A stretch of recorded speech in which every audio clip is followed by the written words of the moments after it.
Bismillahirrahmanirrahim. Alhamdulillah wassalatu wassalamu ala Rasulillah wa ala alihi wa sahbihi wa sallam, amma ba'd. Insyaallah majelis yang kedua dari pembahasan tentang bekal-bekal menuju Baitullah Al-Haram.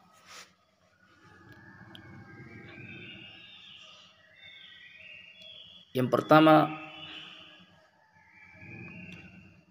adalah yang bagi liman nawas safar atau ghairahu min al-ibadati ay yastahdira niyat at-taqarrub ila Allah Ta'ala bi jami'i ahwalihi litakuna aqwaluhu wa af'aluhu wa nafaqatuhu muqarribatan ila Allah Ta'ala. Sepantasnya bagi orang yang berniat untuk melakukan safar haji dan umrah ataupun selainnya dari perkara ibadah, untuk dia menghadirkan niatnya,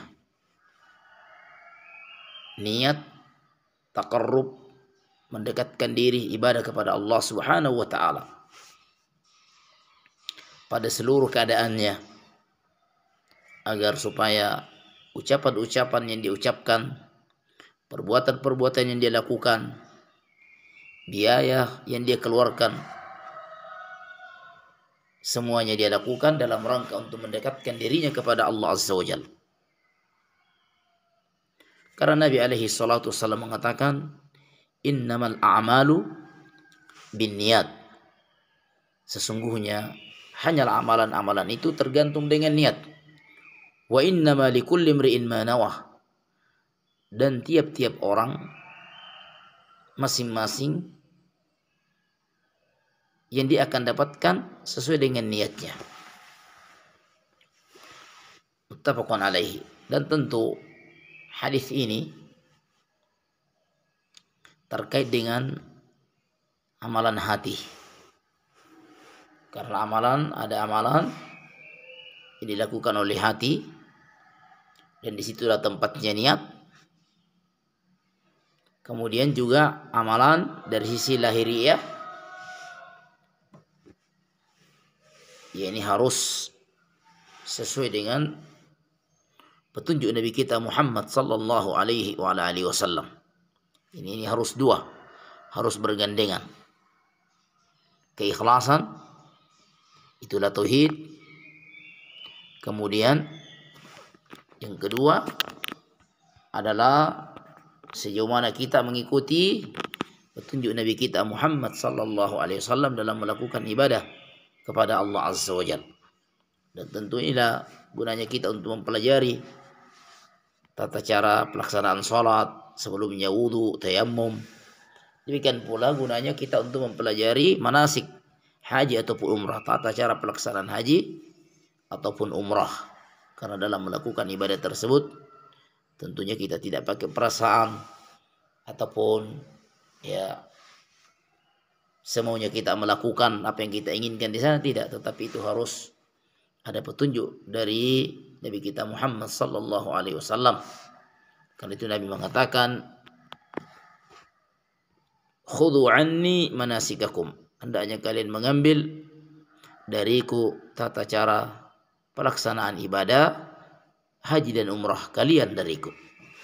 Nah, jadi intinya bahwasanya bekal yang pertama ini hendaknya kita menghadirkan niat kita pada saat kita berangkat dalam rangka untuk melakukan ibadah kepada Allah Azza wa Jalla. Ya, demikian pula pada saat kita berihram, pada saat kita tawaf, sa'i, ya, kemudian wukuf di Arafah, mabit di Musdalifah, melontar jamarat. Ya, ini semua ya memerlukan keikhlasan kita dalam melakukannya. Itu hendaknya kita menghadirkan niat kita bahwasanya kita melakukannya dalam rangka ibadah taqarrub kepada Allah, tidak mengharapkan pujian dan sanjungan dari manusia. Karena itu fayaqsudu bihajjihi wa umratihi wa ta'ibihi wa nafaqati wajh Allah taala wa dar al-akhirah. Kehendaknya seseorang dalam hajinya, umrahnya, demikian pula rasa lelahnya, harta yang dikeluarkan, dia mengharapkan wajah Allah Azza wa Jalla, mengharapkan kehidupan di negeri akhirat itu di dalam surganya.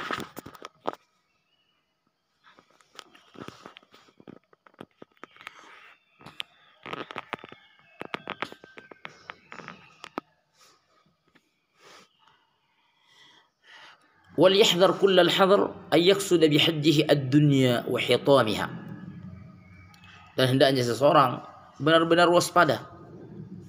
Jangan sampai dia memaksudkan pada perjalanan hajinya dia menginginkan dunia dan kehidupannya, atau riya was sum'ah, atau dia menginginkan riya supaya dilihat dan dipuji oleh manusia. Sum'ah, ya, dia menginginkan agar orang-orang mendengarkannya bahwa dia pergi haji ataupun umrah.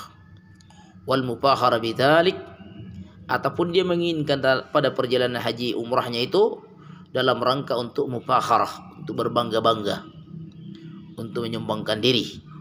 Fa inna dzalika min aqbahil maqasid, karena yang demikian itu adalah di antara maksud keburukan yang paling buruk, yang paling jelek pada perjalanan ibadah yang dia lakukan kalau dia menginginkan yang seperti itu. Wa minal mujibati lihubutil amali wa raddihi wa adami qabuli, dan ini diantara konsekuensi ataupun keharusan, ya, amalan hajinya ataupun umrahnya menjadi batal dan tertolak dan tidak akan diterima. Nah, siapa yang berangkat karena hanya sekedar mau dilihat manusia bahwa dia pergi haji atau umrah, ataupun dia berangkat hanya untuk mau memperdengarkan kepada orang-orang bahwa dia pergi haji dan umrah, ataupun berbangga, ya, karena dia pergi haji dan umrah, nah, fa inna dzalika min aqbahil maqasid, sesungguhnya itu di antara maksud dan tujuan yang paling buruk. Wa minal mujibati li hubutil amali wa raddihi wa adami qabuli, dan juga di antara hal yang mengharuskan amalannya itu hajinya umrahnya menjadi batal dan tertolak dan tidak akan diterima. Allah Subhanahu wa taala mengatakan tentang orang-orang yang menginginkan kehidupan dunia, ya, ulaika alladzina laisa lahum fil akhirati illa an-nar. Mereka itu orang-orang yang beramal karena hanya sekedar menginginkan dunia dan perhiasannya. Allah katakan tentang mereka, ulaika alladzina laisa lahum fil akhirah. Mereka itu adalah orang-orang yang tidak mendapatkan bagi mereka di negeri akhirat balasan illa an-nar, kecuali neraka. Wa habita ma sana'u fiha wa batilum ma kanu ya'malun. Dan apa yang mereka lakukan di dunia semuanya menjadi rusak dan menjadi batal terhadap apa yang mereka telah lakukan. Dalam hadis yang sahih, hadis qudsi, Nabi alaihi salatu wasallam mengatakan, ana aghna syuraka 'anis syirki. Saya, kata Allah, adalah zat yang tidak butuh terhadap sekutu-sekutu.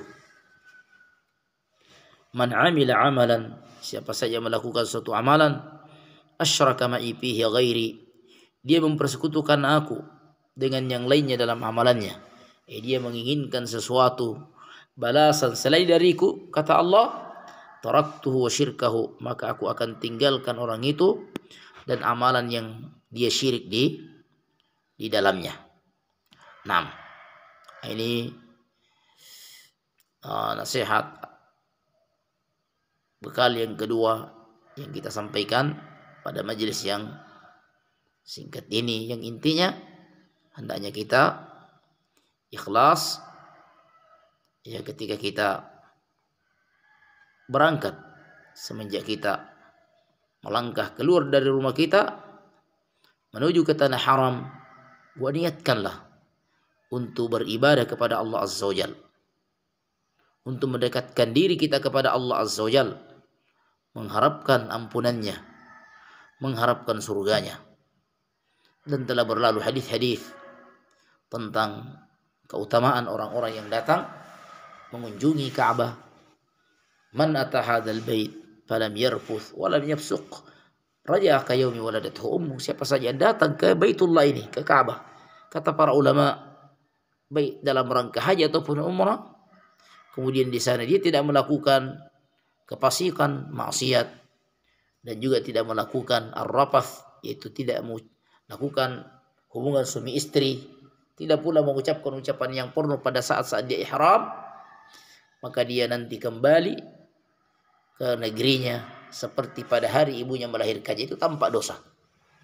Nah, tabi'u bainal hajj wal umrah fa innahuma yanfiyani al-faqr wad-dhunub kama yanfi al-kiru khabathal hadith. Hendaknya kalian melaksanakan haji, umrah secara beruntun. Siapa yang sudah pernah haji, pergi umrah, atau siapa yang sudah pernah umrah, pergi lagi haji. Berulang-ulang dalam melakukan kebaikan. Ya, tidak mengapa, ya. Naam. Nabi katakan karena keduanya haji umrah itu dapat menggugurkan dosa-dosa dan juga menghilangkan kefakiran, kemiskinan. Naam.